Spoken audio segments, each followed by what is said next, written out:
बिस्मिल्लाहिर्रहमानिर्रहीम जी, मैं हूं ज़ुल्फ़िकार अली शाह और आप देख रहे हैं मरगला टीवी न्यूज़ चैनल। और सबसे पहले हस्ब रिवायत आपसे एक रिक्वेस्ट कि जो हमारे नए देखने वाले दोस्त हैं वो हमारे चैनल को सब्सक्राइब कर दें और बेल आइकन के बटन को ज़रूर दबा दें ताकि नई आने वाली वीडियोज़ जो हैं वो बर वक्त आप तक पहुँच सकें। और अगर हमारी वीडियो आपको अच्छी लगे तो लाइक कर दें और दोस्तों तक शेयर ज़रूर कर दें ताकि उन तक भी हमारी वीडियोज़ पहुँच सकें और हमें कुछ व्यूज़ और लाइक जो है मज़ीद मिल जाएँ। आज का जो मौजू है वो मौलाना फजलुर रहमान साहब जो नाराज़ हुए हैं उनकी नाराज़गी के हवाले से है। तो हमारे ख्याल में उनकी नाराज़गी जो है वो कुछ वजूहात हैं कि जिनकी बिना पर हम समझते हैं कि 100% दुरुस्त है। ठीक है, बात इसी पे करेंगे, लेकिन वो क्यों नाराज़ हैं इस पर तो बाद में गुफ्तगू करेंगे। लेकिन एक चीज़ बता दें कि उनकी जो नाराज़गी है वो एक से ज़ायद वजूहात की बिना पर है, ये नहीं है कि एक आध है। पहली बात, और जो हम मुसलसल अपने वीलॉग्स में भी कहते रहे हैं और मौलाना साहब भी मुसलसल इस बात की दुआई देते रहे हैं कि वो खुदा दा वास्ता जे दहशत गर्दी हो रही है, खुदा दा वास्ता दे सर्दी बहुत बढ़ रही है, बहुत शदीद सर्दी है। और अगर पंजाब और खैबर पख्तूनख्वा में सिक्योरिटी और फंड ना होने की वजह से एक लंबे अरसे के लिए इलेक्शन मुलतवी हो सकते हैं तो खुदा का वास्ता, और जो दुरुस्त बात भी है, तो खुदा का वास्ता यहाँ पे भी इलेक्शन मुलतवी करवा दें। लेकिन किसी ने मौलाना साहब की बात पे कान नहीं धरे, उन्होंने कहा जी नहीं जी इलेक्शन होने दे। और ज़ाहिर है उसके ऊपर जिस तरह चीफ जस्टिस साहब भी एक पत्थर की लकीर खींच के बैठ गया और पाकिस्तान पीपल्स पार्टी भी एक रुकावट बन गई। तो वो इलेक्शन हुए, मौलाना साहब की बात किसी ने नहीं मानी, हालांकि वो बड़े पहले से कह रहे थे, दुआइयाँ दे रहे थे कि खुदा का वास्ता इलेक्शन को मुलतवी कर दें। अच्छा, अब जो वजह है इस पर, वैसे मौलाना को नवाज लीग से नाराज़ तो नहीं होना चाहिए, इसलिए कि इस मामले में वो भी मौलाना साहब के साथ ही थी, क्योंकि वो भी दबे लफ्ज़ों में इलेक्शन की मुलतवी की बात मतलब हमायती एक किस्म की करती रही थी। लेकिन पीपल्स पार्टी और तहरीक इंसाफ ने एक नहीं चलने दी और उनका नहीं भाईजान इलेक्शन तो होने ने। तो ज़ाहिर है इलेक्शन जो है ना वो हुए, और जो कुछ मौलाना के साथ हुआ तो मौलाना साहब को ये सोचना चाहिए था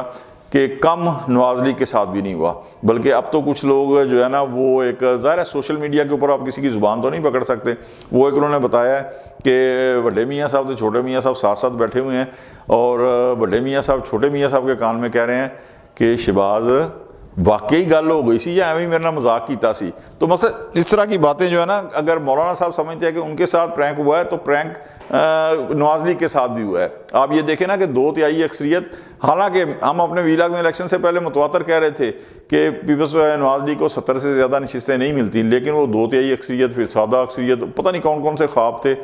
जो नवाज लीग ने जो है ना अपने मतलब जो उनके हमायती थे, उनके वोटर थे, सपोर्टर थे, उनको दिखाए हुए थे। लेकिन यहाँ पे आप ये देखें कि अगर मौलाना फजलुर रहमान साहब अपने घर से आ रहे हैं, डेरा इस्माइल खान से, पशीन से वो जीत गए हैं, ठीक है, तो मियाँ साहब मानसहरा से आ रहे और कोई भी तरीका कर लें वो लाहौर से बहरहाल जीत गए हैं। तो ये अब इस इलेक्शन की और इलेक्शन कैंपेन की जो है ख़ास बात थी कि फील्ड किसी को मिली नहीं मिली, लेकिन लेवल प्लेइंग ज़रूर मिल गई है। यानी यहाँ भी मियाँ साहब को और मौलाना साहब को लेवल प्लेइंग मिली है कि एक हल्के में हार गए हैं, एक में जीत गए हैं। तो इस हवाले से मौलाना साहब को जो है ना वो ज़्यादा परेशान नहीं होना चाहिए, ज़्यादा जिसे कहते हैं ना छोटा दिल नहीं उन्हें करना चाहिए कि नून लीग के साथ भी कम नहीं हुई, जिसे कहते हैं ना पंजाबी जो कि नून लीग नाल भी घट नहीं हुई। तो इसलिए उन्हें जो है तसल्ली रखनी चाहिए कि सबके साथ ही ऐसा हुआ है, तो इतना उन्हें परेशान नहीं होना चाहिए। अब मौलाना इस बात में भी हक बजाने में है कि नवाज लीग के साथ जो हुआ वो, लेकिन वो मरकज़ में और पंजाब में तो हुकूमत बनाने के काबिल हो गई, उसको इतनी सीटें तो दिलवा दी गई। भावें पूरी रात जो है वो आपने RTS बिठा दिया, उसके बाद पूरी रात आपने रिज़ल्ट नहीं दिए, लेकिन नवाज लीग ने के साथ इतना तो हुआ कि उसको मतलूबा तादाद में इतने मेंबर मिल गए कि वो पंजाब के अंदर अकेली, और यहाँ ये कह लें कि पंजाब और मरकज़ दोनों के अंदर वो पीपल्स पार्टी के कोलिशन के साथ गवर्नमेंट बनाने के हैं। लेकिन मौलाना साहब आप भी मकसद कह सकते हैं कि आप खैबर पख्तूनख्वा में ना सही, लेकिन बलूचिस्तान में तो आप भी सबसे ज़्यादा 11 सीटों के साथ पाकिस्तान पीपल्स पार्टी के साथ सर फहरिस्त पार्टियों के अंदर हैं। तो वहाँ जो है वो आपका भी साथ तो है। लेकिन एक यहाँ दिलचस्प चीज़ और आपको बताऊँ कि मौलाना साहब की जो अपनी घर की सीट है ना, اس حوالے سے ان کا اور اسٹیبلشمنٹ کا جو ہے نا بڑا پرانا جرانہ ہے اور مولانا صاحب کی ناراضگی بھی ہے۔ آپ اندازہ کریں اس بات سے کہ ایک 90s کی دہائی کے اندر اسٹیبلشمنٹ نے پشتو فلموں کی جو نامور اداکارہ ہیں مسرت شاہین صاحبہ، انہیں مولانا صاحب کے خلاف جو ہے وہ الیکشن لڑنے کے لیے کھڑا کر دیا تھا۔ تو یہ بہرحال یہ مقصد زیادتی تھی کہ ظاہر ہے مولانا ایک عالم دین ہے، ایک مذہبی جماعت کے سربراہ ہیں، ان کے والد مولانا مفتی محمود صاحب ایک بڑی مذہبی شخصیت ہیں، تو ان کے خلاف مسرت شاہین صاحبہ کو کھڑا کرنا جو ہے وہ ان کے ساتھ میرے خیال میں زیادتی تھی۔ لیکن یہ اسٹیبلشمنٹ کا بڑا پرانا جرانہ ہے خان صاحب کے ساتھ۔ اچھا، ایک وجہ تو میں نے بتائی کہ ان کی گھر کی سیٹ پر شکست، اور پھر بڑے مارجن سے، یہ بھی ایک چیز ہے کہ بڑے مارجن سے جو ہے نا انہیں شکست ہوئی ہے کہ علی امین گنڈا پور صاحب کو 93,443 ووٹ اور مولانا صاحب کو 59,922 ووٹ ملے، یعنی 33,521 ووٹوں کے مارجن سے مولانا صاحب کو شکست ہوئی ہے۔ تو ایک تو یہ وجہ بڑے مارجن سے بھی ہے۔ اسی کے ساتھ جو ایک وجہ اور جڑی ہوئی ہے وہ یہ ہے کہ علی امین گنڈا پور صاحب کو، یعنی جنہوں نے مولانا صاحب کو شکست دی، انہیں وزیر اعلیٰ خیبر پختونخوا کے لیے تحریک انصاف نے بانی پی ٹی آئی کی ہدایت پر نامزد کر دیا ہے۔ یہ بھی ایک وجہ دونوں صورتوں میں۔ اچھا، اب یہاں پہ ایک مطالبہ اور بھی ہوگا مولانا فضل الرحمان کا کہ دونوں صورتوں میں ظاہر ہے وہ سیٹ خالی ہوگی۔ علی امین گنڈا پور صاحب کو جو اگر صوبائی وہ وزیر اعلیٰ بنتے ہیں تو ظاہر ہے قومی اسمبلی کی وہ سیٹ چھوڑیں گے، تو اس صورت میں بھی مولانا چاہیں گے کہ نیکسٹ جو ہے وہ یہ سیٹ جو ہے انہیں قومی اسمبلی کی جمعیت علماء اسلام کو ملے۔ اچھا، اب بات کرتے ہیں کہ جو سب سے بڑی وجہ ہے مولانا کی ناراضگی کی، اور ناراضگی کی مسئلہ سمجھ لیں یا یہ سمجھ لیں کہ بارگین جس کے اوپر کرنے کے لیے وہ ناراض ہوئے ہیں، وہ یہ ہے کہ خیبر پختونخوا کے اندر بلوچستان کے اندر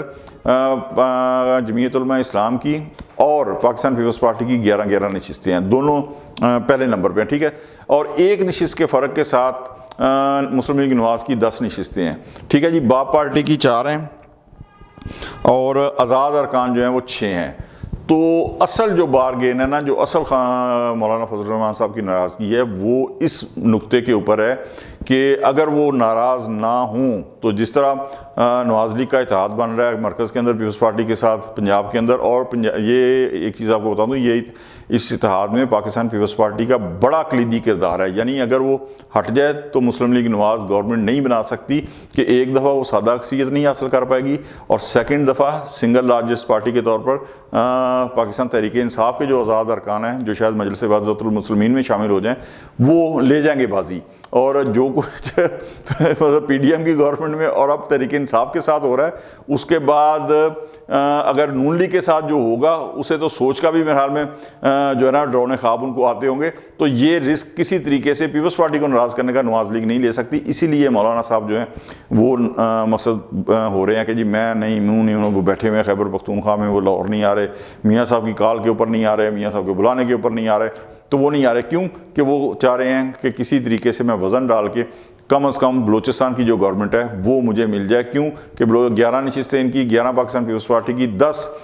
مسلم لیگ نواز کی، تو یہ 32 نشستیں یہ ہو جاتی ہیں، جبکہ وہاں گورنمنٹ بنانے کے لیے 26 نشستوں کی ضرورت ہے۔ تو اس کے ساتھ باب پارٹی اگر 4 اور 6 ارکان اور 10 یعنی مل جائیں تو 42 بلوچستان کی تاریخ کے اندر ایک بہت زیادہ پاورفل گورنمنٹ ہوگی، ورنہ تو 42 ارکان کے لیے 10 جماعتیں چاہیے ہوتی ہیں۔ تو یہ مین جو مولانا صاحب کی ناراضگی کی وجہ جو بن رہی ہے وہ یہی ہے کہ بلوچستان کی حکومت۔ آج تک کے لیے اتنا ہی، ملتے ہیں اگلے ویلاگ میں، اس وقت تک کے لیے ذوالفقار علی شاہ کو اجازت دیں، اللہ حافظ۔